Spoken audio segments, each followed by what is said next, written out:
my gut reaction is to leap onto the keyboard thinking that I could spread and stop the keyboard from falling down. Like I go onto the side and stop it.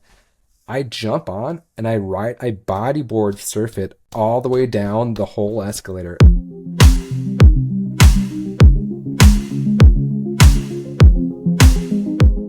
Hello and welcome to the Keyboard Chronicles, a podcast for keyboard players. I'm your host, David Holloway, and I'm pumped as always to be here with you. I'm flying solo. Paul is again a busy musician, just the way we all like it. So hope you're doing well, Paul. And I'm thrilled to bits to announce our guest for this episode. So Mr. Kevin Gastonguay is an amazing player. A lot of you will already know Kevin's work as keyboard player with Cory Wong. But as you'll hear, he's done a way lot more than that. Some amazing solo albums, a whole bunch of great bands within the Minneapolis scene. We talk about it all, and I think you'll get a lot of enjoyment from what is a modest but brilliant player. So yeah, hope you enjoy it, and I'll talk to you after the show.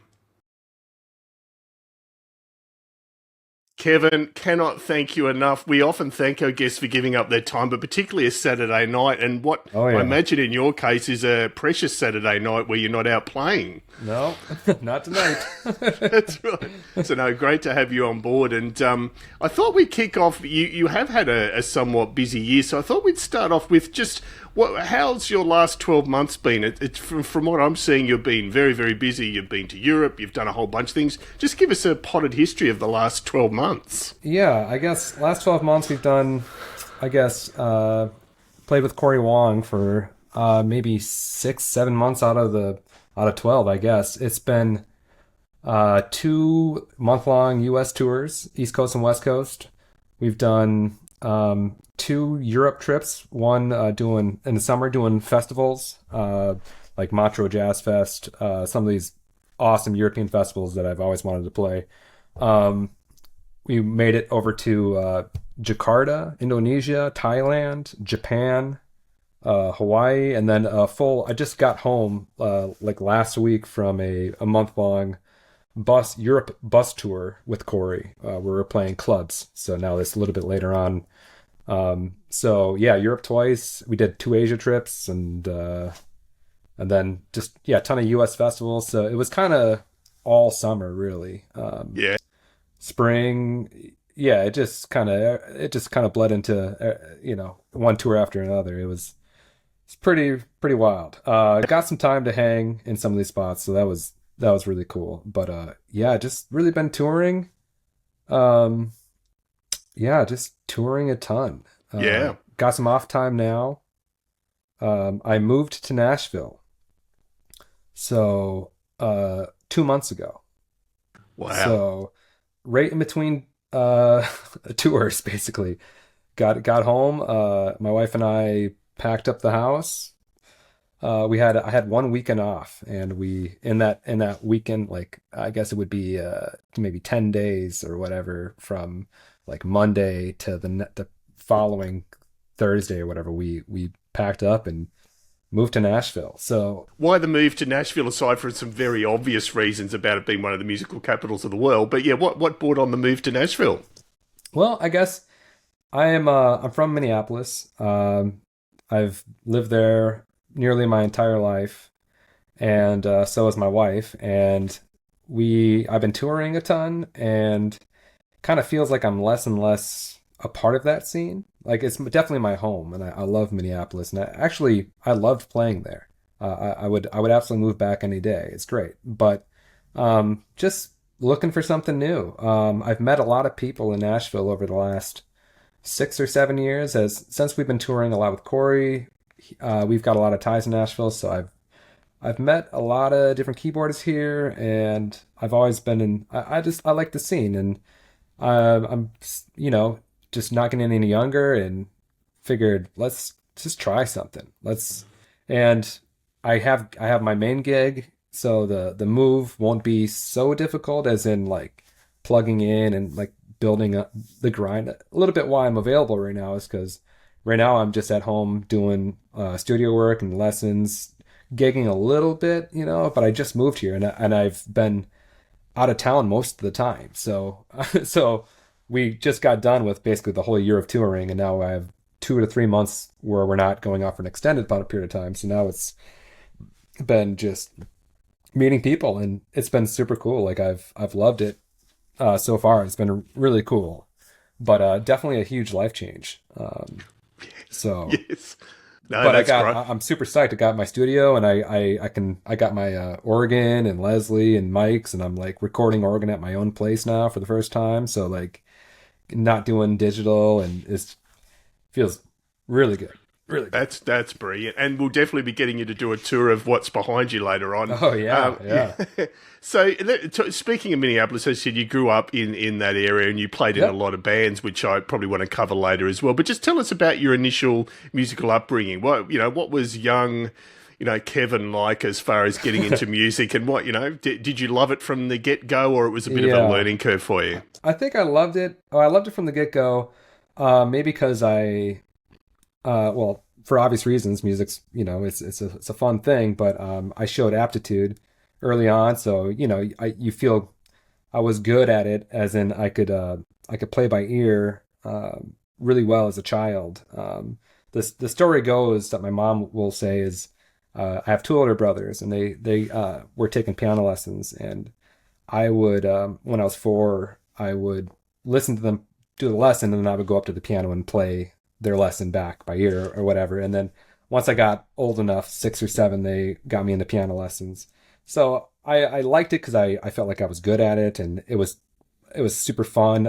I loved figuring out stuff by ear, and it's just always been a puzzle and a challenge. And that's like, and you get better and better at it as you get older. But I've always had a little bit of a knack, so it was so I loved it from the start. Basically, ever since I was, I don't know, like third or fourth grade, I've known I've always wanted to be a musician. I didn't know what that would be. My parents were very encouraging for following your passion and stuff, and so that was really great. But didn't really know anything about the music scene until I was much older, really. So uh, just took piano lessons and got into uh, drum lessons, doing a playing drum set. My brothers, we'd play like a family band thing. I'd play drums. We'd just be playing covers and stuff. And so I have a lot of percussion background. Got really into snare and four mallet marimba, um, and that took me through high school. And then college, I was just like, nah, piano is my passion. I'm gonna go after it. And once I got into college, started meeting actual musicians and other musicians, and I'd been learning jazz and stuff, and getting into. I had a couple good mentors. I switched piano teachers when I was in 6th grade, and he happened to be a jazz pianist. So that was I kind of got a little bit of a preview, but I still was just young, and I didn't know really what I didn't know anything. But once I got into the actual scene of the Minneapolis scene, then that's where I started getting direction, with what I wanted to do. Yeah, no, that's great. And you mentioned the Minneapolis scene, which for someone like me down in Australia, obviously are aware of a Minneapolis scene from the stereotypes around Prince and all that stuff. But Yep. obviously, there's a much bigger scene. Tell us about the music scene in Minneapolis and just how diverse it is. Yeah, actually, it's a really cool music scene. What it is, it's been hard to, or as I've gotten older and as I've visited other cities and talked to other people, I feel like I've had a better idea of what it is because I've been inside it for so long. You don't really realize what it's like. Um, but it's Minneapolis, if geographically is a little bit further away from a lot of other cities. It's kind of the furthest northwest main city before you hit the west, and like yeah, just the way the United States is kind of built. So it's a little bit Chicago's 6 hours away. That's kind of the main biggest city, and so you're a little isolated. But with that, I feel like it's brought a lot of risk takers and people kind of just doing whatever we want. There's not a lot of, say, like industry, or like people, young people moving to Minneapolis to make it, or there's not like tours coming out of it really. But there's great players. There's a diverse music scene because it's just everyone just kind of does whatever they want. There's a great free jazz scene. There's a great hip hop scene, great indie scene. It's I guess funk, and then obviously the all the Prince and all the funk scene. So it's a huge, I guess, yeah, funk scene, like all the time, the Prince, Jimmy Jam, all that stuff that carried over still is. When I say I got started getting to the Minneapolis scene, what I'm talking about is really getting into, yeah, meeting some of these cool jazz players, but a lot of it was all of the old Prince players. I'm talking like Michael Bland, Sonny Thompson, and Tommy Barbarella, and all these. You probably had Ricky Peterson maybe on this show. I don't know if you had him, but like all these cats, they schooled us. At a young age, I guess, or young 18, growing up, and that's a huge part of my education has been playing with those guys and them just kicking our ass. Me and what I'm talking about is me and Cory and Pitar, the guys that play with Cory Wong. So we all are from there, and well, not to mention for in our band, the horn players. Michael Nelson was one of Prince's horn arrangers for 30 years, and Kenny Holman too. He was in New Power Generation. These guys, some of these our horn players are former Prince alumni. Like they did all these Diamonds and Pearls tours and stuff, and so there's a lot of that lineage in Minneapolis, and that is it's still there, even after the death, and it's been a lot of years. But if you play in town, you're gonna play with Jelly Bean Johnson of the time. Like all these guys are all around, and the straight funk on the grid stuff. It's a thing, and I didn't really realize it as I was kind of getting into it, but that was very formative for me and all those guys. It's wild. It's Yeah, and wild. I think formative is the perfect word because, and funnily enough, we're having Morris Hayes on the show in a Nice. few days, and it's about that discipline. It seems there are so many former Prince, New Power Generation, Revolution players Right. around that it's that real discipline, which obviously Prince as a band leader drove, and I can tell your work with Cory and your solo work. There's such discipline, but also freeform to your playing. It has to Yeah. have had an impact in that Minneapolis scene. Yeah, a ton. And especially, yeah, part playing, and um, I was there's a jam at this place called Bunkers, which is in Minneapolis. This band called Dr. Mom's Combo, and that's where Prince famously got most of the New Power Generation guys when he started the band, from that band, and that band is still playing today. I was a keyboardist for it for the last 6 years, ending like a year ago, and Pitar and Cory and we've all played in that band, and basically at the direction of Michael Bland and Sonny, and these and a bunch of really incredible older musicians that were playing all these B-side R&B tunes that I would never know. I would never come across, but playing we every week. So this is like we play Sunday and Monday. So we played 2 nights a week, full 4 hour thing, and it would be, Prince would come and watch us sometimes, and like really famous people that were in town, Roy Hargrove, or people would come out and watch us play, and it was a really interesting to play like a cover in a cover group, but in a very like as if we're playing a pop gig, like as if we're playing on a big stage, covering like strings, organ. I'm bringing all my stuff, and doing it just as if I would I like a super pro gig, but like every week, and these guys are yelling at us about not hitting the wrong notes, or Michael Bland's got perfect pitch, and he's telling me I'm hitting the minor third when I should be doing a sus, or just schooling us, and it was the Minneapolis is very at least some of that generation, they don't hold back, you know. So it's kind of fun, you know. But what we've learned is, or what kind of how it is if they're yelling at you, that means they like you. That means they have a you know, they think you have promise or whatever. So it's like you almost want to get yelled at. Yeah, you raise a great point there, though, Kevin. So, I mean, every music scene definitely can be a hard, row to hoe, but I can imagine there it would be particularly hard. So, how did you cope in those early days? And I do want to go through some of those bands, including the one you just Sure. mentioned, but. How did you go? Have you ever had an issue with imposter syndrome like most people do? And just how did you keep your confidence up? Oh, yeah, I feel like honestly, I feel that more and more. You know, like as I'm around my heroes and we're opening we're on a bill with like over the last, 6 or so years I've just met so many of them and played with, and it's just you know, when you're young, you know, I say I'm in grade school and I'm looking around, I'm like, all right, you know, feeling good. And then you go to junior high and high school and you're like, all right, I'm still feeling good. And then you're now I'm in Minneapolis and I'm all right, I'm there. And now it's just, and then you keep going and now it's international or whatever. And these players are on the same, you're on the same playing field as them. And it's just, holy cow. And there's just so many people in the world. So I feel that, but I think for me, it's just, I try to stick with, I mean, I feel I can as long as I'm not doing stuff that I shouldn't be doing, you know. I mean, I'm all about taking risks. But you know, it's knowing what I'm confident in doing.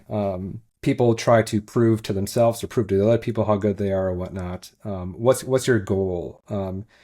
Uh, if my goal is to play a gig well and to do the right job for the band, I'm not going to worry about imposter syndrome because I know what I'm doing and I know that I'm doing the right things. And it's easy to feel imposter when you think you're not as good, but if what I'm doing doesn't demand that, or maybe I have a solo and I'll do what I can do well, and as long as it's a good, tasteful thing, I guess it comes down to what your goals are. Yeah.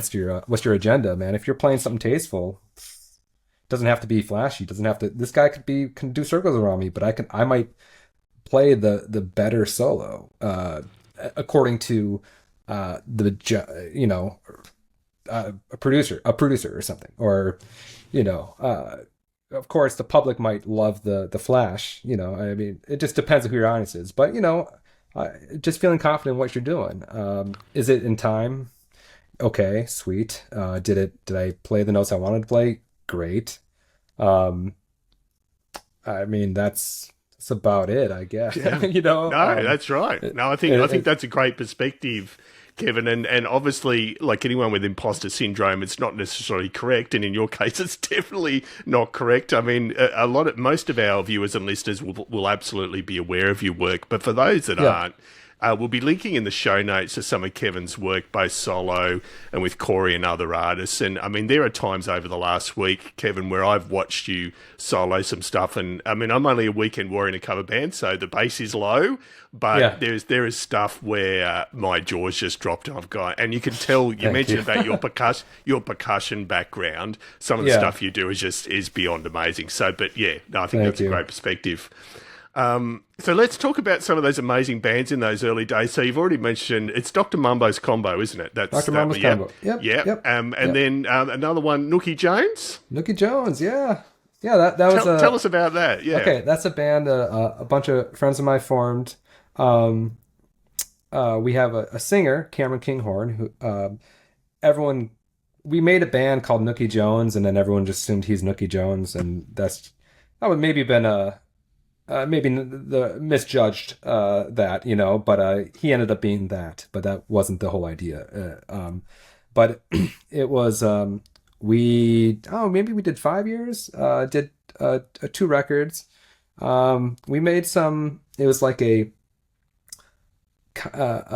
neo soul funk band, kind of inspired by like Jose James and like I guess D'Angelo and like Erica Badu, and heavily I brought my Rhodes Mark II to every gig, and and my organ, and I was just playing like classic tones, and it instrumentation was keys, bass, drums, electric bass like a P bass, and trumpet, trombone, loud trumpet, trombone players. So they sounded like a big session, and then a lead singer, and very cool band. No guitar player, so that actually had a lot of challenges, where I kind of had I had more liberty to kind of do what I wanted harmonically. I could definitely explore a little bit more, but it was yeah, no guitar player, so, which is similar to the Jose James. That's kind of why I brought it up. That same instrumentation that he has done in the past. That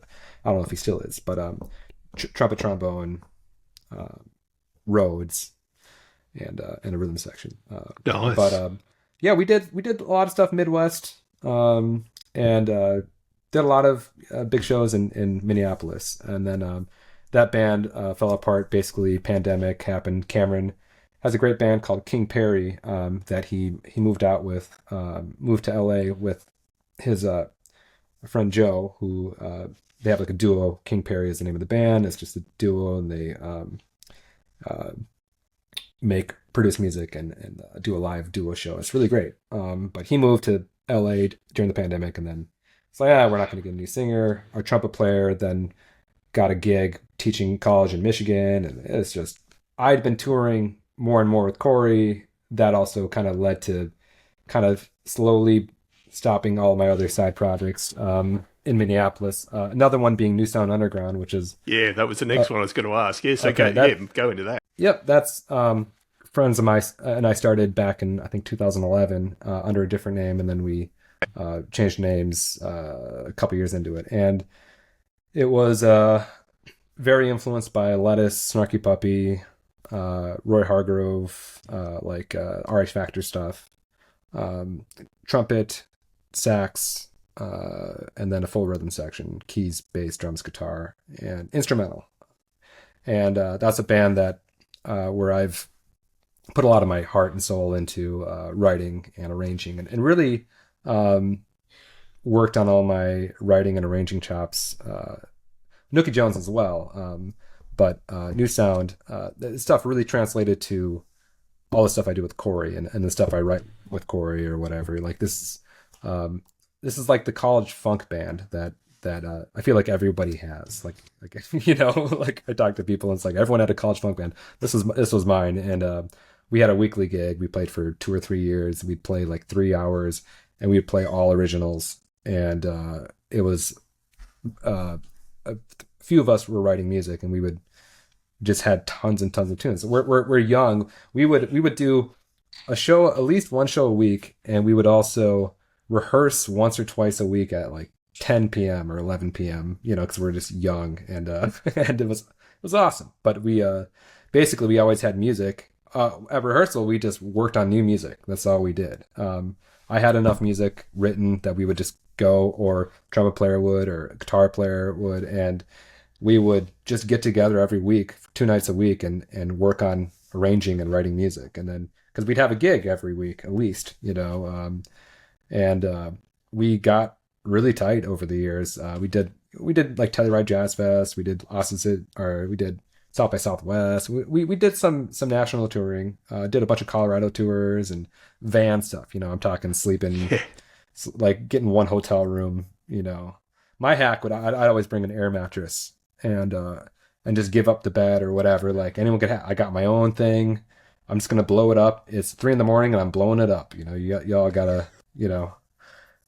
So that was like the grimy, touring, like the Yes. classic stuff. So we did a lot of years of that, and that was, I don't know, that's some fun stuff. I feel like that's part of it, It is. touring. It is absolutely, and I like the idea of the air matches because at least you know what you're getting every night. That's I like that. Yeah, Exactly. I yeah. don't gotta worry. It's like, yeah, sure, I'll sleep wherever. Don't gotta worry about a bed.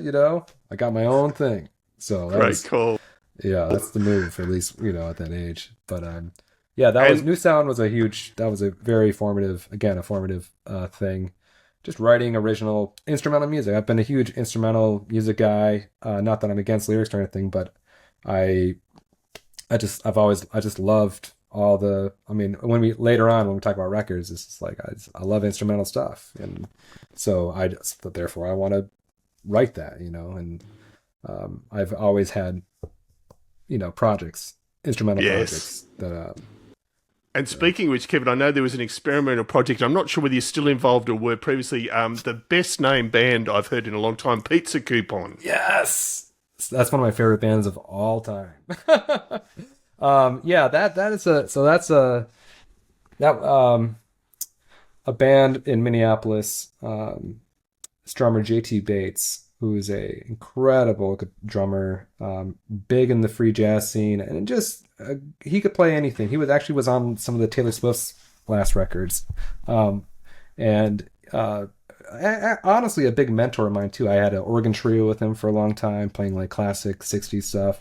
Um, and he's like a little bit older than me, maybe like 15 years and 10, 15 or something. But it's a band that what was it? Him, this guy named Jeremy Evelsocker, and Cody McKinney, and basically a friend of ours was getting married and asked us to come. He handpicked the band and said, "I want you to play these tunes," and they're all like '60s, '70s, like meters stuff, and like really random tunes. And Yeah, we got together and it was just we played the wedding and we're like we should this should be a band, we're like a reception, but I brought my full organ rig.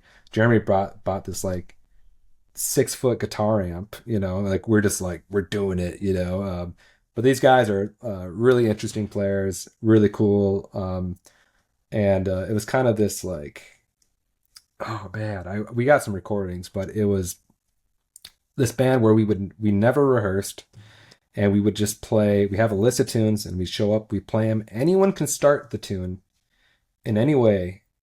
And we would do a lot of where, all right, bass is going to start the song. He's going to do like a 2 minute bass solo and then we'll come in. We don't talk about endings, intros or endings, but we're playing like tunes. We play like Everly Brothers.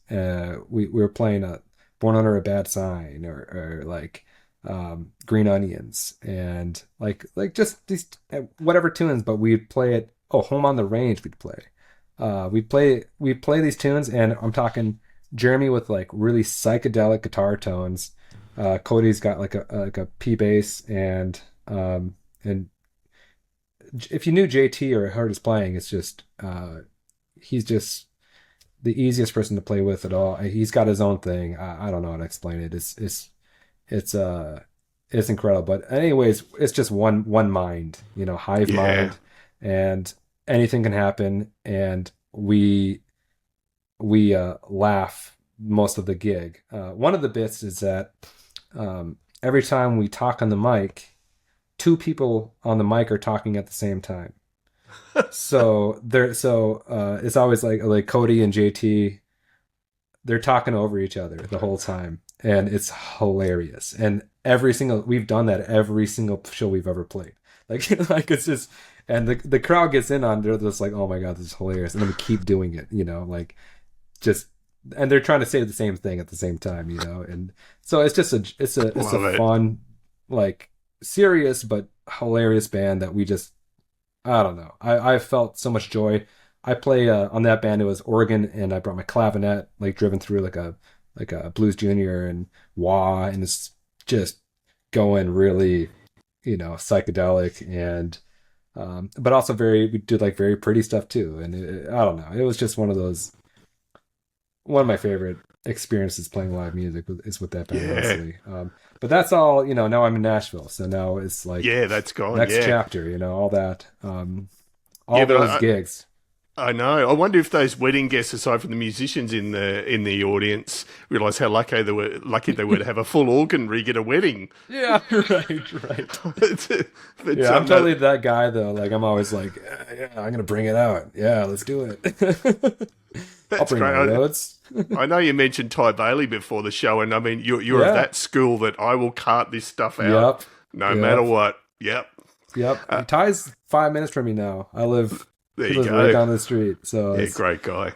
So that's brilliant, Kevin. And obviously, all those diverse bands. Tell us how you went from that. What's I imagine was a very busy lifestyle over all those years, Yeah. and that it overlaps with hooking up with Corey. So, what brought that musical relationship about? So, when I went to school, to college, I went to this place called McNally Smith College of Music, which was in St. Paul. It recently shut down, but it was kind of the music school of the Midwest. And it's right in St. Paul, which is right next to Minneapolis. I started going there in 2005. Corey started going there in 2005 as well, and we got paired up first day of school and to be in the same ensemble together. So I was 18 and he was, I think 19 or 20 at the time, and we started playing together immediately. We started playing.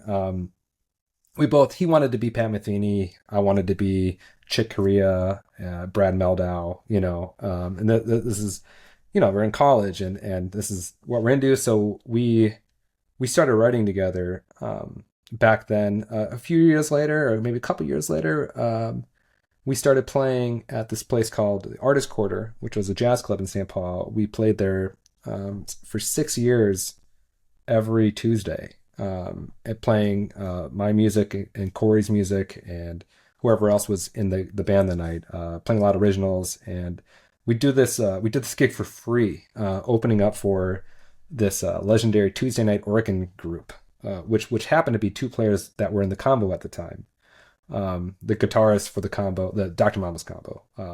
They would play Sunday, Monday, and Buckers, and then they'd go to Artist Quarter and play their Tuesday night organ trio, and which was I found very inspiring. Like cats are playing like a R&B pop kind of gig, and then they go over and play. And these guys are older guys, 50s, 60s, and they're doing it. And then they're playing jazz on Tuesday. I'm just like, this is so cool. But we opened up for that Tuesday night group for a long time, just for fun, and it was awesome. I can't believe we did it that long, but we yeah. So we anyways we wrote a lot of music. We started a fusion band called Foreign Motion, with Petar, the drummer for our Corey group, and he came he's from Serbia. He came over to the States in 2009, I believe, and we started playing with him immediately. And then Johannes, who was actually, again, back to the Dr. Mama's combo, he was playing in that band around that time, and he's been a friend of ours. He's incredible. He's been actually playing with he did a few of the tours this summer with Corey. But Johannes Tona, incredible bass player. We had a fusion group where, before Corey started his new Cory Wong project, that we played a lot together, writing more on the fusion side, more a little bit on the funk, but it was a four piece, and we made a record, and that was, I think, maybe like 2013, 14, 15, like around there. We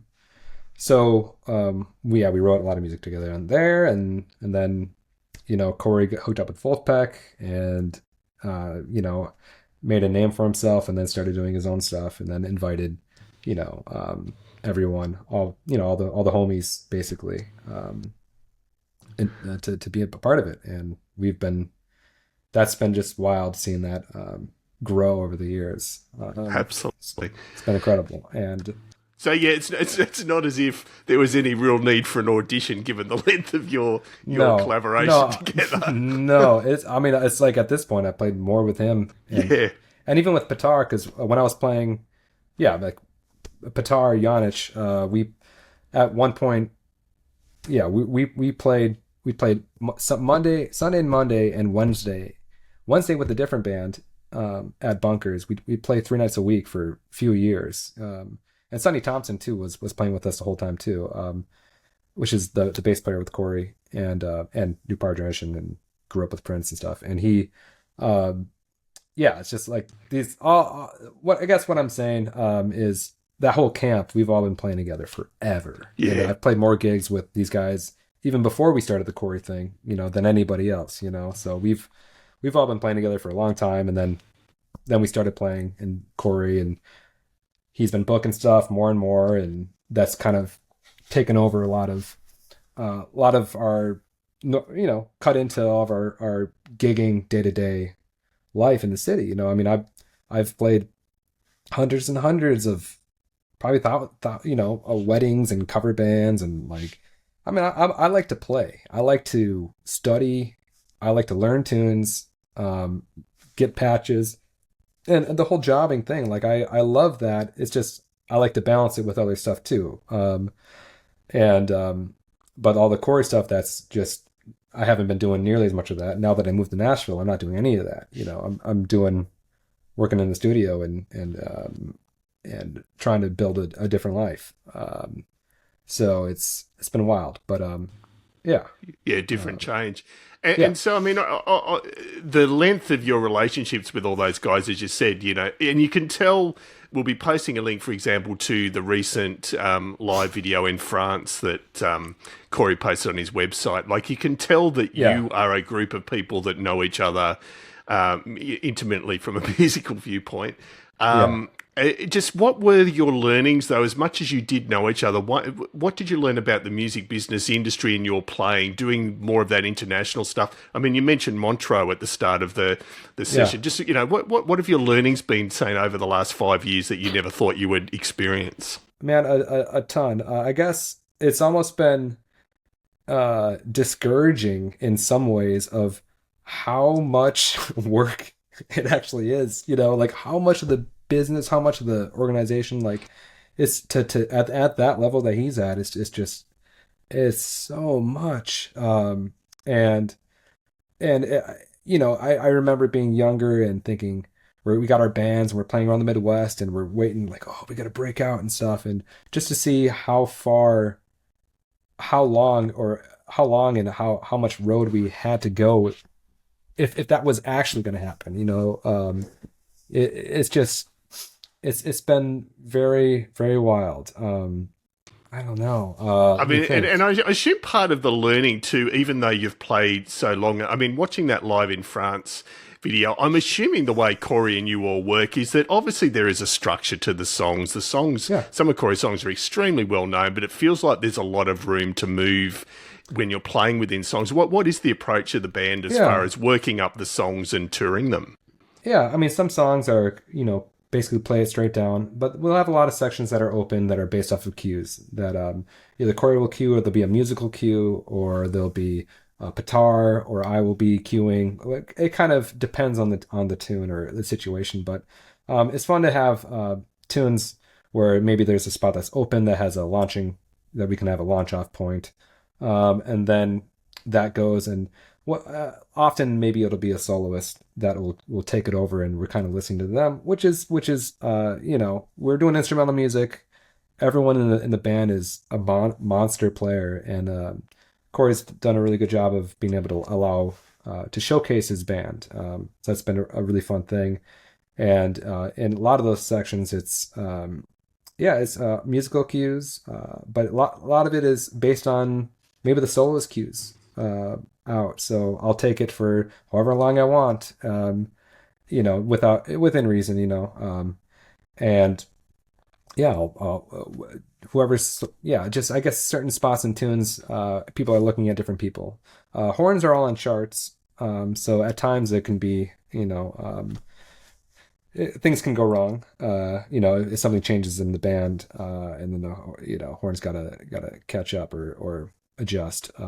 But yeah, it's a lot of musical cues. Some songs are straight up, play straight Yeah. down, but intros sometimes are wide open until this certain point. But it's a mix of written stuff, and I mean the keyboard stuff is at times extremely playing parts, and then other times I could do whatever I want. I could change my tones and do whatever. I could play a different instrument right now, or like I'm auxiliary icing on the cake. I'm just grooving. I'll play clav tonight. I'll play organ tonight. I got this organ. I don't really like my organ tonight that I'm on, because I play like a different organ every day. So I'm gonna play like a synth thing or whatever. There's some flexibility in the parts. And a lot of us have kind of at times have it's a mixture of us, our own dictating our own parts, and then uh, if it's if there's a melody that's important or whatever, we have to Yeah. stick with it. But it's fairly definitely a mix. Yeah. No, it You know, definitely comes across that way, which is great. And I assume no matter having a band of monster players, Kevin, things still go wrong. Have you got a notable train wreck, something that stands out for you that where things have gone spectacularly wrong? um, well, with I'm trying to think with Corey's band, we were playing at the Wiltern, I think it was in L.A. last year, and we had a curtain, and the curtain, while it's going up, grabbed Corey's microphone, snagged it, and it went straight up. And then luckily our tech ran and got it. Um, but that was almost a disaster. Yeah. We've had pretty good luck, but I definitely have, stories, where things have gone wrong, like Yeah. I mean, feel that free to share no I matter could the band. Yeah, it doesn't matter what the band is. I could go back to the playing at the artist quarter with Corey and Pitar and those guys. One time we had this artist, it's like a stage that's maybe a foot or two off the ground. But some of these stages, there's a grand piano there with a piano bench. Some of these stages aren't that big. They shove the piano right on the edge of the stage. And I sometimes I'll stand when I'm playing sometimes. Like I'll get into it. I'll push my bench back, and in this situation, this is like 10 years ago or something, but I'm burning. I'm playing solo. We're playing jazz, we're like playing bop, and it was thing. And my my bench just creaked right over the back side of the stage. Fucking flew right back, nailed my head on the back of the table, and Oh, flying mid wow. solo. So I've fallen off stage. Almost brought a helmet next time, but had a fallen off stage before. That was one thing. Um, I've had for keyboard players. This is probably one that I feel most people have had. I've had I'm thinking of one time I was playing this like corporate gig for it was like a dinner, and they had like a speaker, and then we're supposed to start right after the speaker's done. We play. The band we're already on stage, and we go, and there's like 1,000 people there, a big convention center thing. We're starting with This Will Be, big piano intro. Go up to the stage, check everything worked beforehand. I get up there, my sustain pedal is flipped. I don't realize it until I start playing. That was crazy. I'm trying to think, it's just huge, just me for the first, Wow. 8 bars or whatever. That was definitely a funny one. And when I've you had a say gig. flipped, like the polarization was the wrong way for the keyboard? Yes, Yeah. exactly. So pressing the pedal down means lifting it up. Lifting it up means it's down, and that's a whole trip. Oh, yeah. Actually, one time I was playing a solo piano gig, and I brought the wrong sustain pedal that didn't have a polarity switch. And I was pretty young, and I was playing for my first time at this like winery, and the sustain pedal was flipped the entire gig, and I'm playing like solo piano, and yeah, you just gotta try to make it work. Wow. Maybe take it out and play, just not use the same sustain pedal at all, or just play really slow ballad stuff. But that's that that's always a trip. Yeah, that's a Um, unique one, Kevin. I can honestly say that one's not come up before. That's yeah. brilliant. Here's something. I was playing a gig in a near like a Macy's, all right, like solo piano, a Christmas thing, and I brought my at the time I was this was a long time ago. I had a Yamaha S90 ES, which is a very large Great keyboard, board. Yeah. great board. I love the piano on that. Like that was kind of my but it's a huge monster heavy keyboard. Had this big case for it too. It wasn't. It was like one that was kind of soft and kind of hard. I can't remember. You might know what I'm talking Yeah, I about. know But the ones you mean, yeah. yeah, and I had that for years. It was great. What I learned is always put your keyboard behind you if you're going down or up an escalator. And this goes for even traveling.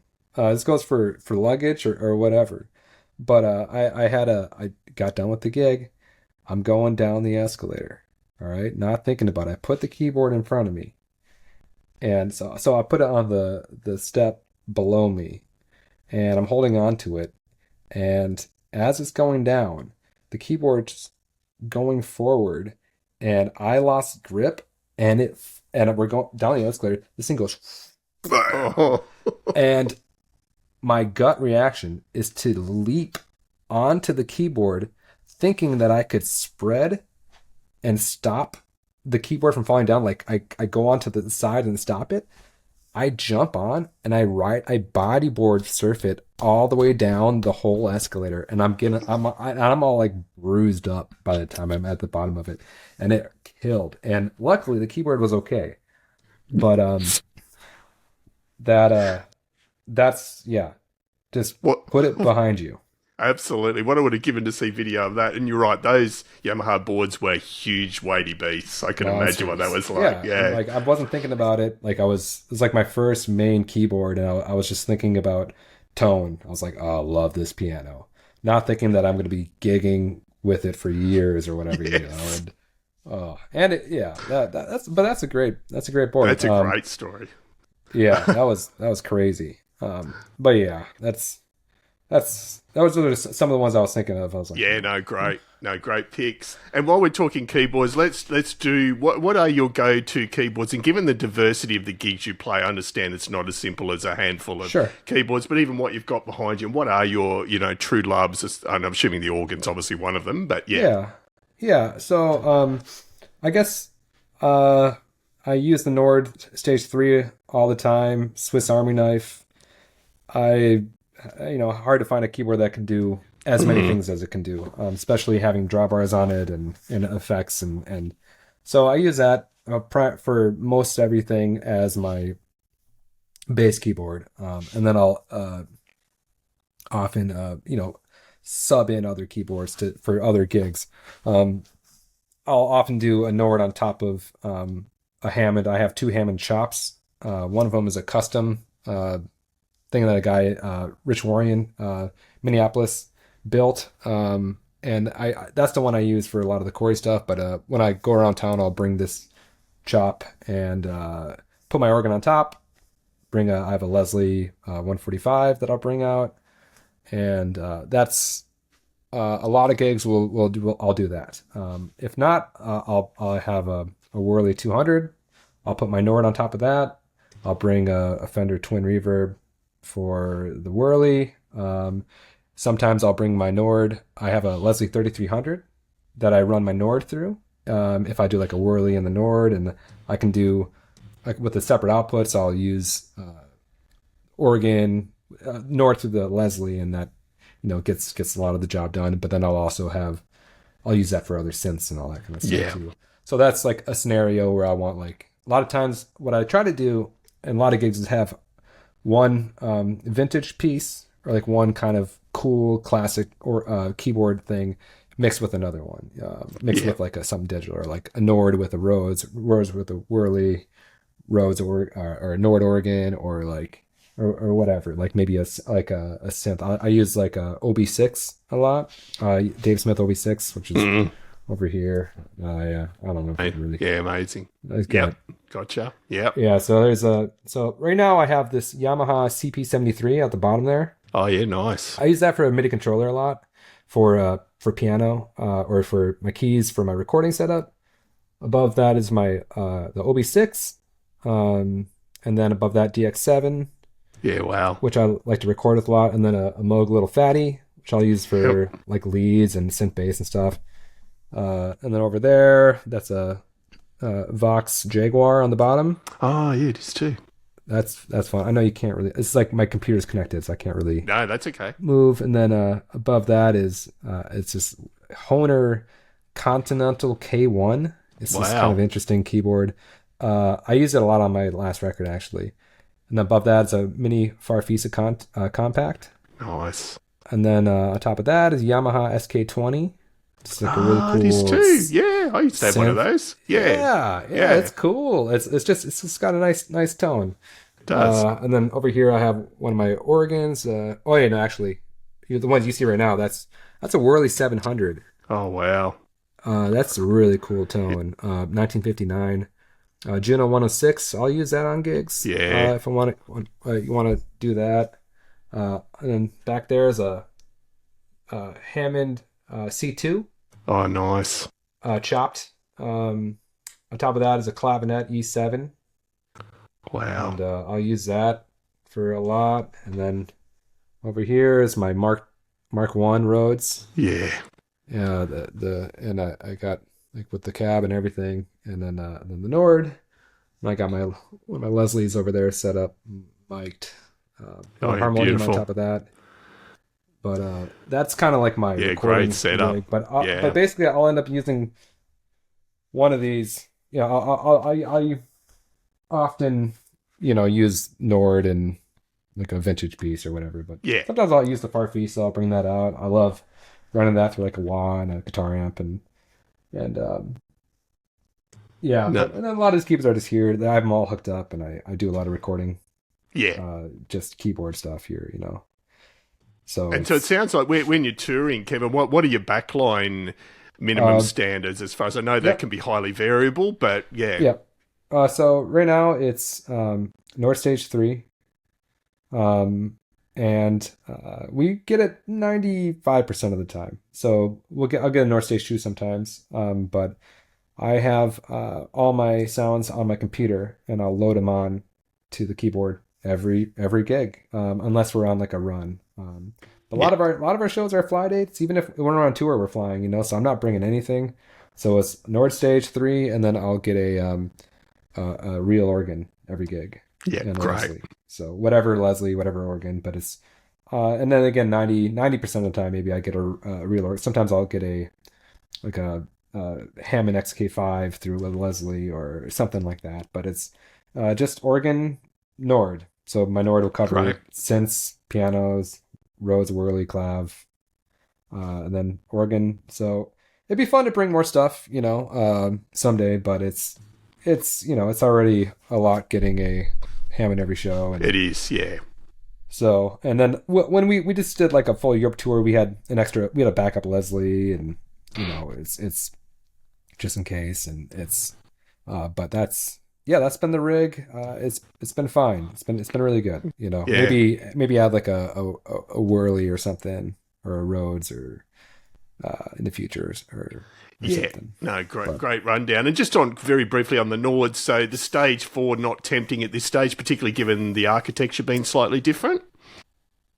yeah, it's just so expensive. Like I'd like to get it. I'd have to start over, but Yeah. with building sounds. I was just taught a lesson yesterday, a couple days ago online, and the guy just got a new stage 4, and he was just saying like, man, I've had years of sounds in there, and got to start all over. And I get Mm, it. I'll have to do that too, because I got so many just songs that I played four yeah. years ago. This patch I built, and it's like, oh yeah, I'm playing that song. Or just for random working jobbing stuff. Or but yeah, yeah. It maybe someday. I can't stomach the price right No. now. No. It's just the three's fine. I mean, Yeah. it does a great job. But would I like a four? Oh, absolutely. But Yeah. I mean, I just moved, man. Yeah, that's right. Yeah. Yeah. No, very valid. And you mentioned just a little while ago, Kevin, your solo albums, and I'm really Yeah. keen to talk on those. So the latest one being Last Place Dreaming. Just well, actually, I might Yeah. go back to your first one where I wear my Sure. face on my head. What was the final impetus? Like, what was the momentum that built for you? Where I'm at a stage now I really want to get some of this stuff out from a solo viewpoint. Yeah, it's just something I've wanted to do for a very long time. And a lot of it was just figuring out how to make, I guess, producing but by myself. Having the recording, the right gear. With that record, that was in the pandemic, and I was like, okay, I have all these keyboards. I'm getting more and more into recording, um, everyone's flying tracks, and I I can do this myself. All my other projects and bands, it's always been, getting in a room and teaching each other parts and going into the studio and doing it. And that record I wear my face on my head was all basically that was all uh, remote, recorded remotely and uh, heavily, keyboards, but also a lot of it was, friends playing drums. It might be me and a drummer and me covering synth bass and all that stuff, or hiring a bass player. Yeah, most of it was synth bass actually. I had one song with the bass player, but yeah, getting guitar players and yeah, just finding. I guess for a long time, I didn't know.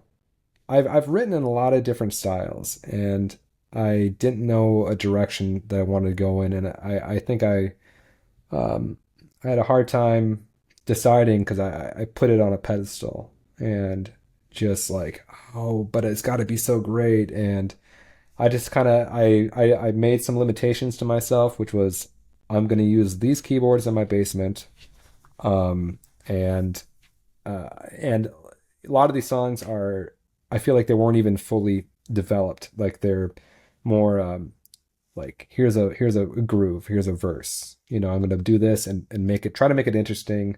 I'm not gonna get super into making full songs. There might be some fade in, fade outs, and and then I worked. I have a buddy, Jason McGlone, who's an incredible engineer and producer, and uh, he's been kind of behind all my records, helping kind of arrange and mix, and just yeah, I guess it's pandemic, just going to town, recording, and um, finally releasing some stuff. Yeah, haven't had some guests on it. That was actually I released a record before that too. Actually, that was my second record, Oh, but the true. the first record was just solo piano, a record of solo piano pieces. Um, Yeah, so this is the the Vigilant Cranes. Yeah, Yes, it's Legend. Yeah, amazing. Yeah, and yeah. apologies, I got the sequence No, wrong it's all there, right. but No, yeah, no, no, no, no. it's an amazing album. That's the one I've probably listened to the most out of the three, Okay, and it's just yeah. cool. So yeah, do explain. It is totally. Yeah, It's a very piano driven album. What was yep. the inspiration for that one? That was I've always one of the sides of my writing has always been, I guess, writing solo piano music, just fun. A lot of it is studying harmony, maybe four note voicings that move in a clever way, or stuff that I find interesting. Um, Not necessarily in the jazz realm, but more of on a melancholy, cinematic side. Just tunes I like, and I've written a lot of these over the years, and I wanted to basically kind of asking originally how it came together, or how I decided to make my first record, or whatever. That I figured I can get this one out of the way, I can knock this out, and then maybe I'll be a little more free to do whatever I want. Because, like I said, that first one's on a pedestal, and I had years, and I was like, all right, I'm just gonna make a solo piano record.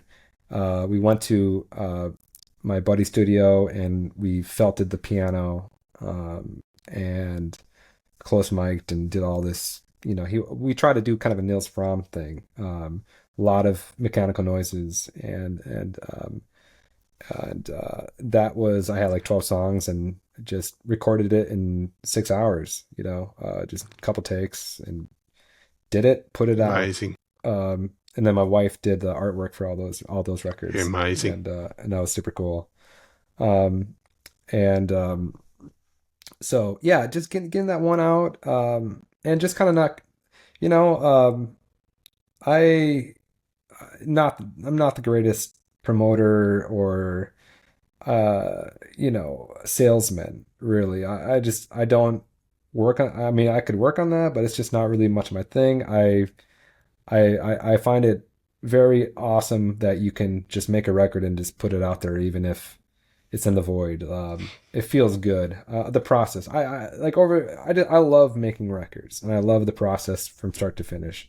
So just doing that is very, cathartic and just, um, and that record, I think I released that one at the very beginning of the pandemic. Um, Literally, I think we recorded it like right the first week, right before it Wow. shut down or something. It was kind of like the timing was insane, but um, yeah, just where was I going? Well, Yeah, I was just about to say that, yeah, and I mean, to then back up for the 2022 release, you obviously still have yeah. plenty of fuel left in the tank. So you're obviously Oh yeah. continually writing. Yeah. Oh yeah. Well, that's it. So I write a lot, and I write in a lot of different, I guess, instrumental styles. I have enough tunes for two like modern jazz records right now. More of a funk organ record. I have more stuff like I Wear My Face on My Head, like a whole nother record of that. And then so I have all this stuff and all these different kind of genres. So that's where I've had a hard time deciding what I want to do, and is there a way to blend them all together? And what I've found so far has been making limitations for myself. This past record, Last Place Dreamer, was I decided I didn't really want any synths on it. Any like modern synths or any synthy sounding like oscillator driven stuff. I wanted I did a lot of Farfisa. He's the Volk Jaguar, organ, piano, Whirly, Rhodes, and then like kind of more classic tones, very inspired from like 60s, 70s music. Henry Mancini, huge inspiration, Yeah.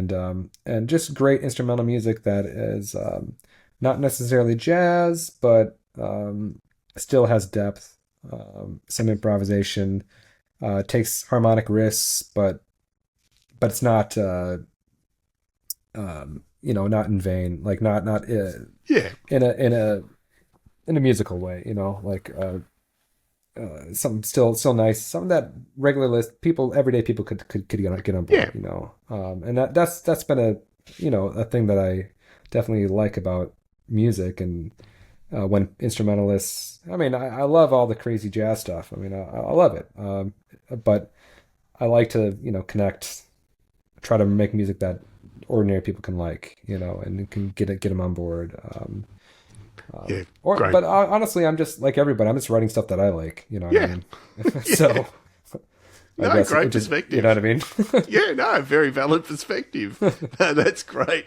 And Kevin, one of our standard questions is, and you've played with some amazing people over many years now, but is there a keyboard player that you've always wondered, you'd like to know a little bit about them? We always ask our guests to tag someone else that they'd love to hear more about. Oh man. Oh, like a keyboard player that I look up to, or that Yeah, I'd like to yeah, know. yeah, Oh man. Right. I don't know. I keep coming back to Larry Goldings yeah. as kind of Oh, like, I don't know. I think he's the dude. he is the I dude. I don't know. He's yeah. I think he's the guy. Yeah, we're trying. We're trying. Great pick. Let's take that as your pick, Kevin. But yeah, look, it's on our bucket list for sure. Yeah. Larry would be an absolute gem to have. Yeah, Yeah, yeah, he's got it all, does. Yep. he's got it all, he's, you know, all keyboards, all styles, No, agreed. can play everything, you know? Hopefully you see this, Larry. Answer your damn Instagram DMs, will you? Yeah, Please. right. Either, if not I've Larry, tried. at least Hans Groiner. Yes, that's right. Another great. That's right. That's right. I love his sense of humour. Yeah. Yeah, Anyway, man. it's brilliant. So no, great pick. Thanks, Kevin. And Yeah. the dreaded Desert Island Discs question: 5 albums, and if you had Okay. to only take five, what would they Oh, be? okay. All right. Well, I kind of made a list of records that I like. It's gonna be hard, but I feel like I'd be picking stuff. Um, some of these records are sentimental to me because I think they're early on in my growth. Um, and some of them are, I guess, more recent or classic. I'm trying to stay away from some of the classic ones that everyone picks. But for me, I guess, some of the most influential ones that I could listen over and over again. Um, I'd say Brad Mehldau, Largo. Mm. Um, let's say Herbie Hancock, Flood, which is a live record of like Thrust and Headhunters. Nice. Um, let's say for the classics, we can say like Heavy Weather, Weather Report. Yeah. Chick Corea, My Spanish Heart has been one of my all-time favorite records.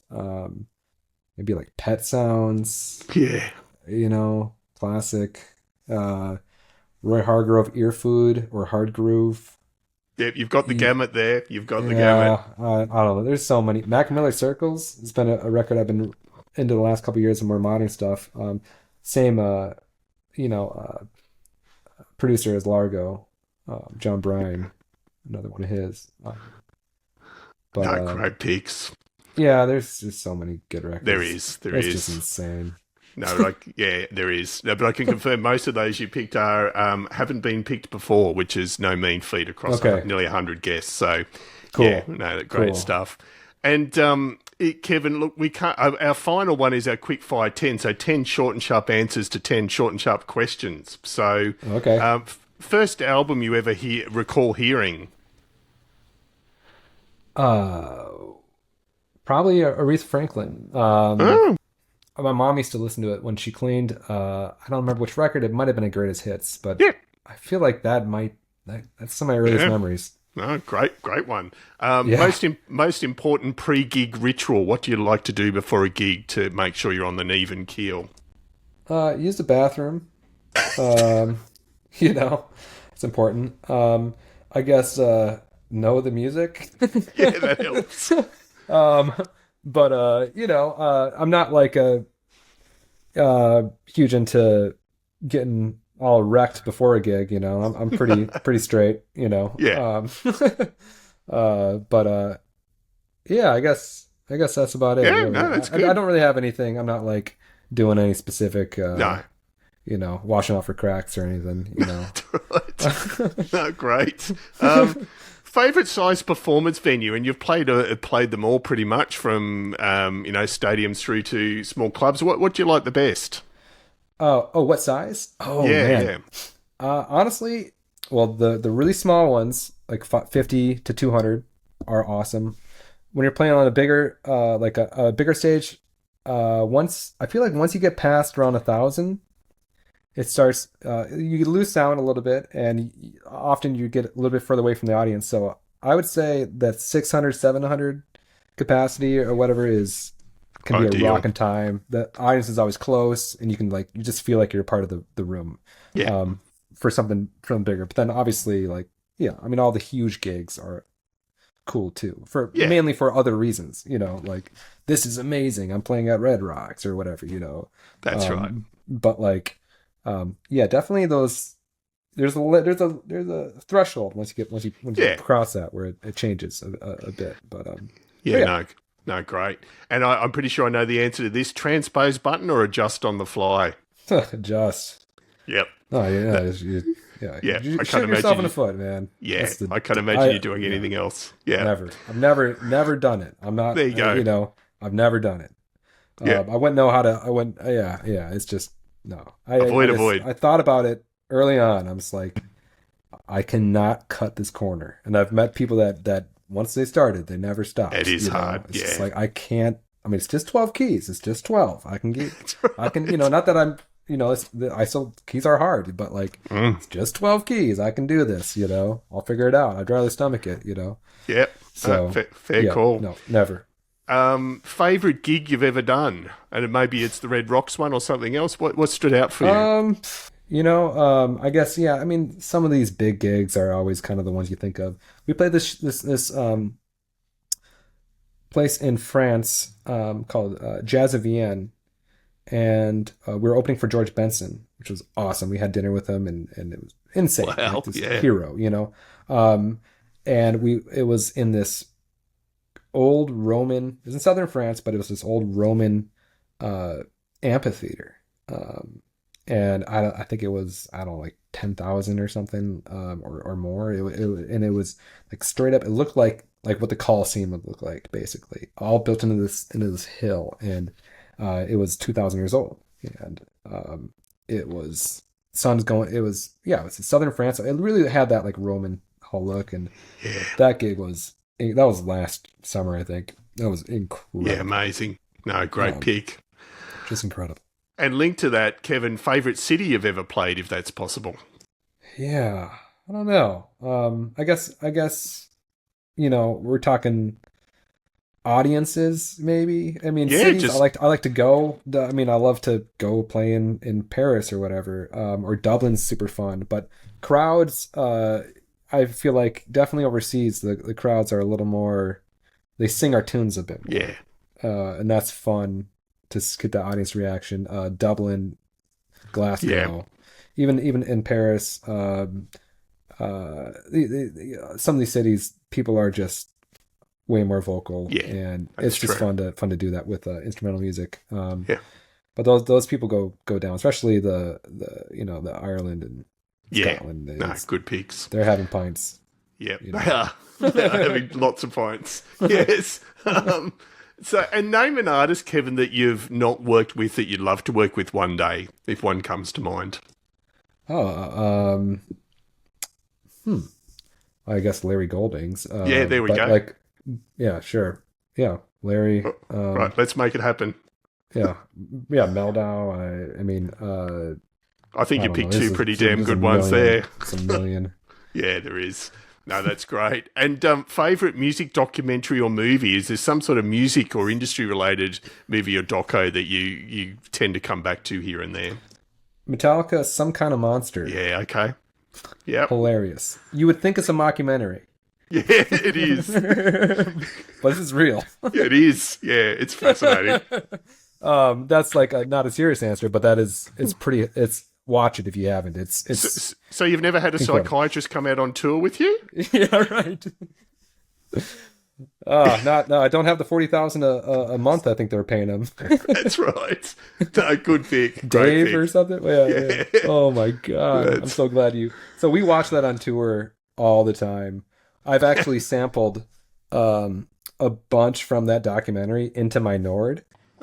So at any times I can pull out the delete that Lars's father, or Lars explaining, or or Kurt explaining to Lars that he's just trying to get a drum groove across just for the drum's sake, but not for the music. Like I got all these quotes on my keyboard. It's we have a good time. We have I a good time. think you've cancelled any option you ever have of being a keyboard player for Metallica, Kevin. I think what a shame. Yeah, they can have it. Name one thing you'd like to see invented that'd make your life as a keyboard player easier. Oh, I guess just continuing to go on all the modeling. Easier if a good organ plugin. Yeah. I guess it would be a good organ Yeah. Great one. plugin. Yeah. Yep. No worries. And what do you do to keep sane outside of music? What's your favourite non-musical activity hobby?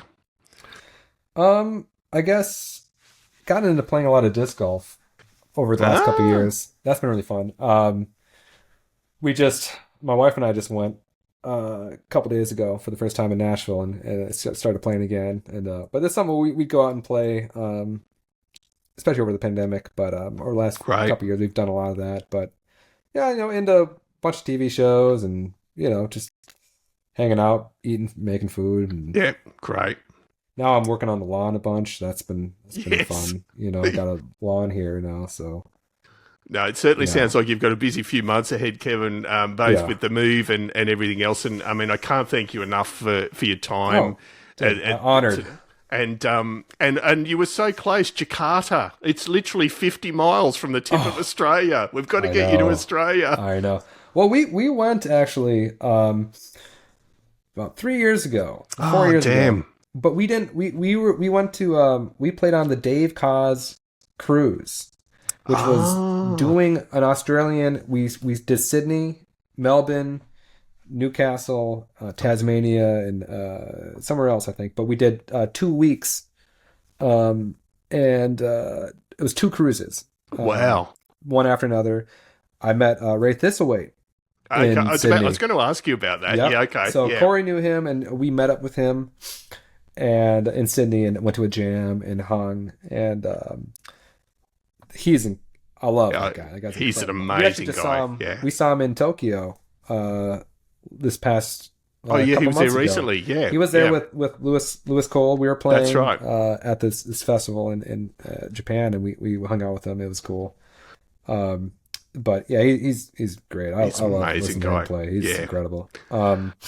But yeah, so we got to see it a little bit. We spent maybe 4 days or 5 days in Sydney, a couple days in Melbourne, but like, we didn't really play any shows. So I'd No. love to get over there. Yeah. I know there's talks of it actually happening Good. That'd be great. next year. So Yeah. it's just, we'll see. No, But, like, we're hopefully planning we on see getting out you. there again. Yeah, And absolutely. worst case scenario, Kevin, it's you and Larry Golding's coming out as a duo, and playing at the Opera House. We'll see what we can do. Yeah, right. No, Kevin, thank That'd be you so crazy. much for your time. Really Absolutely. appreciate it, and Thanks for we'll having definitely me keep in on. touch. And there we have it. I hope you enjoyed that as much as I did speaking with Kevin. What a guy. I just cannot wait to see what he does in the next 20, 30, 40, 50 years. And yeah, do very much hope we catch up with Kevin when he's down under next as well.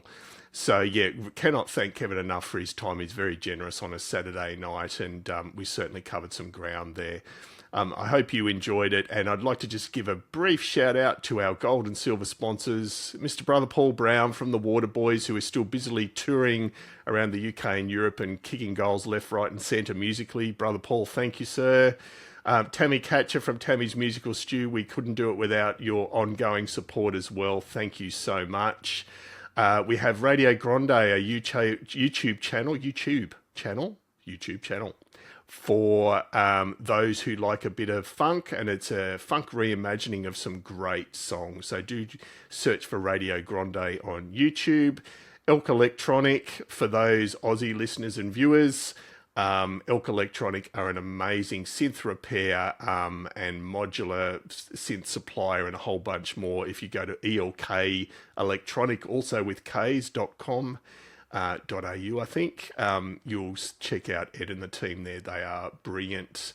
And last but not least, by any means, the musicplayer.com forums. As I always say, I've been a proud member there since, I think, 2000 or 2001, and continue to frequent there. And the reason I do is what a great community they have there.